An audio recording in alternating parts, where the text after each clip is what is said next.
पुत्र हटाते नहीं विकदे, ए पुत्र हटाते नहीं विकदे। उस वर्क पर लिखा हुआ था, प्यारे साजन कैलाश जी, तुम मुझे इतना क्यों तड़पाते हो? रात में तुम्हें याद करके बहुत रोती रही। तुम मुझसे प्रेम नहीं करते। अगर प्रेम करते हो तो कर्नल चड्डा से कहकर पिंडी से अपनी ड्यूटी कराची में क्यों नहीं लगवा लेते? इस तरह हम दोनों एक दूसरे की आंखों के सामने रहा करेंगे। मैं कल रात को तुम्हें टेलीफोन करूंगी, तुम्हारी मायावती। उसके नीचे एक टेलीफोन नंबर लिखा था और टेलीफोन नंबर के साथ कैलाश चंद्र का नाम लिखा हुआ था। मैंने कॉपी में से वो कागज फाड़ कर जेब में रख लिया। फिर कॉपी का वो सफा निकाला जिस पर एक हफ्ते के 7 दिनों के पासवर्ड लिखे थे। हर पासवर्ड के आगे दिन और तारीख डाल दी गई थी। मैंने कॉपी के उस सफे पर से अगले 4 दिनों के पासवर्ड अगले कागज पर लिखकर अपनी जेब में संभाल कर रख लिए। कॉपी को अलमारी के खाने में रख दिया। अलमारी बंद की और अलमारी पर जहाँ जहाँ मैंने हाथ लगाया था उस जगह को कपड़े से रगड़ कर साफ कर दिया। इसी तरह मैंने शीशे के अपने ग्लास और अपने चम्मच और प्लेट के किनारों को भी कपड़े से रगड़ कर साफ कर दिया। टेबल लैंप बुझा दिया। दरवाजे की कुंडी उतार कर दरवाजे को जरा सा खोल कर बाहर देखा। राहदारी खाली थी। मैं खामोशी से बाहर निकला। राहदारी में से सर झुकाए गुजर गया। होटल का जीना उतर कर इसी तरह खामोशी से होटल के गेट से गुजर कर सड़क पर आ गया। यहाँ 3-4 खाली टैक्सियां खड़ी थी। एक टैक्सी पकड़ी और उसे एयरपोर्ट चलने को कहा। टैक्सी चल पड़ी।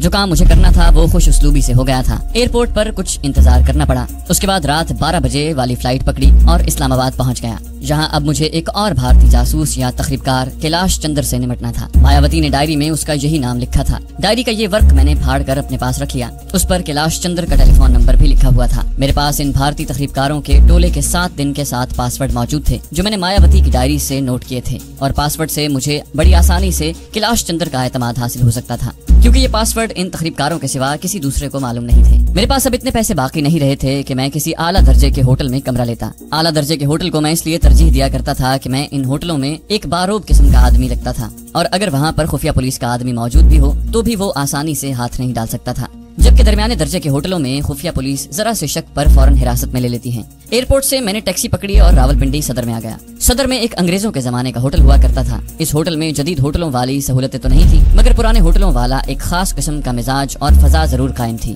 आमतौर पर जहाँ अंग्रेजों के जमाने के रिटायर्ड CSP ऑफिसर और जागीरदार किस्म के वजादार लोग आकर ठहरते थे। इस होटल के अक्सर कमरे खाली रहते थे। ये होटल उस जमाने में अपनी जिंदगी के आखिरी दिन गुजार रहा था। अब ये होटल बाकी नहीं है। उसकी जगह एक शॉपिंग प्लाजा बन चुका है। 200 रुपए में 24 घंटे के लिए वहाँ कमरा मिल जाता था। मैंने इस होटल में आकर एक कमरा लिया और सो गया। दूसरे रोज काफी दिन निकल आया था जब मेरी आंख खुली। कमरे में ही मंगवा कर नाश्ता किया। फिर कैलाश चंद्र का टेलीफोन नंबर निकाल कर सामने रख लिया और टेलीफोन करने से पहले सोचने लगा कि इस भारतीय तखरीबकार को यहाँ से फोन करना मुनासिब है या नहीं, क्योंकि इस बात का खदशा था कि होटल के एक्सचेंज वाले मेरी बातें सुन लें। मैंने होटल के कमरे से फोन करने का इरादा मुलतवी कर दिया। मैंने बाथरूम में जाकर आईने में अपनी सूरत देखी। मैंने सोचा कि मुझे अपनी शक्ल थोड़ी सी तब्दील कर लेनी चाहिए। मैंने कमरे में ही हज्जाम को बुलवा लिया। उससे अपनी छोटी छोटी दाढ़ी पूरी साफ करवाई, सर के लंबे बाल छोटे करा लिए और मूछें जरा जरा रहने दी। मेरी शक्ल अब इतनी आसानी से पहचानी नहीं जा सकती थी। अपनी पाकिस्तानी पुलिस को भी मैं अपने नाकर्दा गुनाहों के इल्जाम में मतलूब था। मैं पिंडी सदर में आ गया। एक बाजार में पुराने गर्म कपड़े फरोख्त हो रहे थे, जहाँ से मैंने अपने लिए एक अमरीकी गर्म जैकेट और एक पुरानी पतलून खरीदी और अपना लिबास बदल डाला। ये कपड़े लिफाफे में डाले और सदर के पोस्ट ऑफिस में आ गया। यहाँ एक पब्लिक टेलीफोन बूथ था।